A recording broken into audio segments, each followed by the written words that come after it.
So I am here to just talk to you about what I've been doing in the past 10 years, how I got started, what have I been doing since, what have I been doing now. So to kick things off on my little photo reel, this was actually me when I went to Byron High School, and I was 17 years old.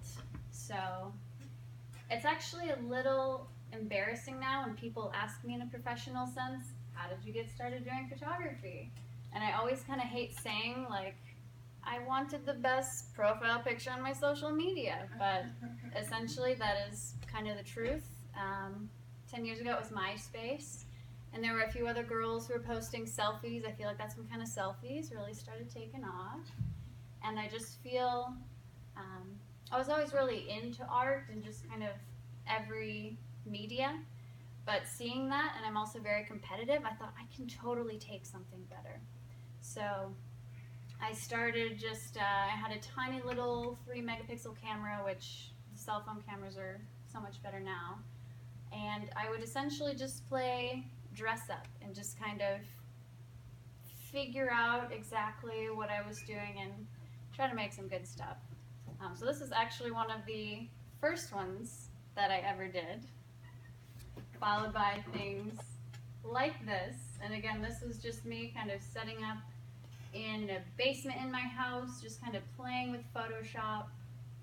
But I actually think, even though it is a little embarrassing that it's like, yeah, I was just doing selfies, I think that that's such a great way to learn just a craft, what you're doing, figure out what you like, what you don't.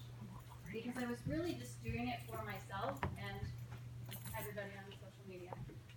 But essentially just for myself, and I didn't feel like, I felt like I could experiment and kind of do all kinds of things like turn my hair red and turn my hair blue and turn my, yeah, so it's actually the exact same photograph. I just flipped it and changed all the colors. So there really was and really is just a sense of experimentation. It's just fun when you don't have rules and you don't have to do it really for somebody else. So these again were all still kind of in the early stages. That was my prom dress. That was a lot of my dress up stuff that I did. Let's throw on the prom earrings from the prom dress. And again there, I think I was about 18. So it's definitely just a lot of rainy days. This is at Oxbow where I decided I wanted to wake up at 5 a.m. and go buy a sheet at Target, and I was just setting up my tripod and my little clicker, and I was just kind of playing in the water. But again, this is still in the phase where I was figuring out what exactly I wanted to do, and I still had somebody kind